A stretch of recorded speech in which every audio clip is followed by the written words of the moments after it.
सबसे पहला हमारा जो मुद्दा मेवात का होगा, इस गंदगी को हम सबसे पहले रोकेंगे। हम बूचड़खानों को नहीं बढ़ने देंगे।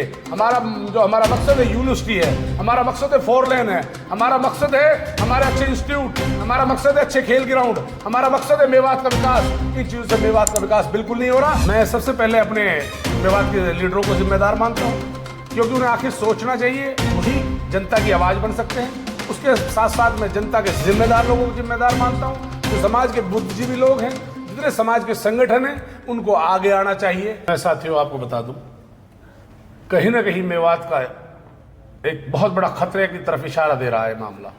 मैं साथियों बता दूं, जो ये बूचड़खाने दूर दराज से बंद होकर हमारे इलाके मेवात में जबरदस्ती खुलवाए जा रहे हैं।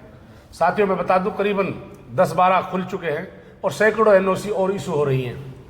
और यदि अगर ऐसी तरह से जिस तरह बूचड़खाने खुलते गए और इन्होंने सारा सिस्टम जो ताक पर रख दिया है, रूल रेगुलेशन ये कोई फॉलो नहीं कर रहे हैं, और ऐसे ही खुले में वातावरण जो खराब होता रहा, तो वो दिन दूर नहीं पूरा मेवात बीमारी से ग्रस्त हो जाएगा। और इनको फौरन बंद होना चाहिए और इन पर रोक लगनी चाहिए। ये हमारे भविष्य को बर्बाद कर देंगे, आने वाले स्वास्थ्य के पूरी तरह से चरम डगमगा देंगे सिस्टम को। इनको फौरन रोकना चाहिए, इनके खिलाफ हमें आवाज़ बुलंद करनी चाहिए। कमांडर साहब, मेवात जो है बूचड़खानों का हब बनने जा रहा है, इसमें कोई दो राय नहीं है, और इसके जो परिणाम हैं वो भी लोगों के सामने आने वाले हैं और आने भी लगे हैं। तो आप किसको जिम्मेदार मानते हैं इसके लिए? मैं सबसे पहले अपने मेवात के लीडरों को जिम्मेदार मानता हूं, क्योंकि उन्हें आखिर सोचना चाहिए, वही जनता की आवाज बन सकते हैं। उसके साथ साथ मैं जनता के जिम्मेदार लोगों को जिम्मेदार मानता हूं, जो समाज के बुद्धिजीवी लोग हैं, जितने समाज के संगठन हैं, उनको आगे आना चाहिए, क्योंकि हमारे भविष्य का मसला है। साथियों मैं बता दूं कि इनको तो बिजनेस करना है, लेकिन मैं आपको बता दूं साथियों, जिस तरह खुले में इनका गोबर जो अंदर ओजड़ी आंतड़ियां निकाल के डाल दी जाती हैं, वो खुले में पड़ी हैं, और कई जगह जो इनका ब्लड का है रख रखाव है वो भी ओपन में है। यहाँ तक कि जो हमारे तालाब है, वो डैम्प बनाए हैं, उन तालाबों में बजाओ तालाब की बजाय वो खून वाले तालाब बन चुके हैं, और वो फिर वातावरण को इतनी तेजी के साथ दूषित कर रहे हैं कि वहाँ आसपास रुक पाना भी बड़ा मुश्किल हो रहा है, और इनकी तरफ किसी का ध्यान नहीं है। मैं कहता हूँ इन पर जल्द से जल्द रोक लगे। इन्होंने सारे रूल ताक पे रख दिए साथियों, और इनके भविष्य में मैं कहता हूँ इनके परिणाम घातक होंगे। फौरन इनके ऊपर रोक लगे और इनके सही नियम के अनुसार ही कोई काम हो। मैं तो ये कहता हूँ मेवात में एजुकेशन क्यों नहीं, मेवात में यूनिवर्सिटी क्यों नहीं, मेवात में हॉस्पिटल क्यों नहीं? बूचड़खाने से क्या हमारा विकास होगा? नहीं, इससे हम और हमारा हेल्थ की जो है मामला है वो खराब हो जाएंगे। हम पहले ही बहुत गरीब हैं और बहुत बुरे हालात आ जाएंगे, और यहाँ तक कि अनेकों बीमारी पैदा हो जाएंगी। मौजूदा हाल की जो सरकार है, भारतीय जनता पार्टी की सरकार है, वो लगातार कह रही है कि हमने मेवात में बहुत विकास कराया है। क्या इसको लेकर आप क्या कहना चाहते हैं? क्या बूचड़खाना विकास है?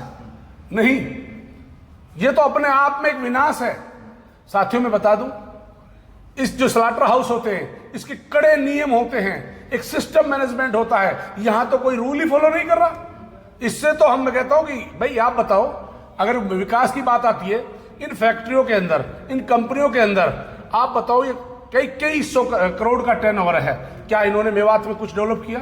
मेवात में क्या यूनिवर्सिटी दी? इनका CSR जो मेरे हिसाब से हर सालाना एक कंपनी कई करोड़ रुपए भरती है, और वो करोड़ रुपए उसी इलाके की तरक्की में लगाए जाते हैं। इन्होंने कोई रोड बनाया हो? आप टपकन का देख ले, गांव टपकन है, आज तक कच्चा रोड है, कोई रोडों पे कोई ध्यान नहीं है। आज तक उन्होंने कोई समाज में कोई स्कूल नहीं दिया, आज तक उन्होंने कोई बच्चों के लिए खेल स्टेडियम नहीं दिया। आखिर इनका CSR भी बाहर जा रहा है, हमें सिर्फ और सिर्फ मिल रही है तो गंदगी मिल रही है। साथियों हमारे इलाके को ये बिल्कुल डेवलप नहीं कर रहे हैं, और सरकार इनको बड़े लेवल पे मेवात की तरफ भेज रही है, क्योंकि यहाँ पर लोग अवेयर नहीं हैं, अज्ञानता है, और इन लोगों को अभी परिणाम नजर नहीं आ रहे हैं। उसी अज्ञानता का फायदा उठाया जा रहा। साथियों आखिर कौन है जो बूचड़खाने को अपने पास रखेगा? साथियों इसके बड़े दूषित परिणाम होंगे, बहुत दुर्लभ परिणाम होंगे, जो हमें झेल नहीं पाएंगे मेवात। प्रशासन से कमांडर साहब क्या अपील करते हैं? प्रशासन से मैं कहना चाहता हूँ, मेरी हाथ जोड़कर विनम्र प्रार्थना है, इनके ऊपर कड़े प्रतिबंध लगाए जाएं, इनको चेक किया जाए, इनका वीकली चेकअप हो, इनका सिस्टम को पूरा फॉलो कराया जाए। यहां तक कि 99% इन्होंने सारा सिस्टम ताक पर रख रखा है।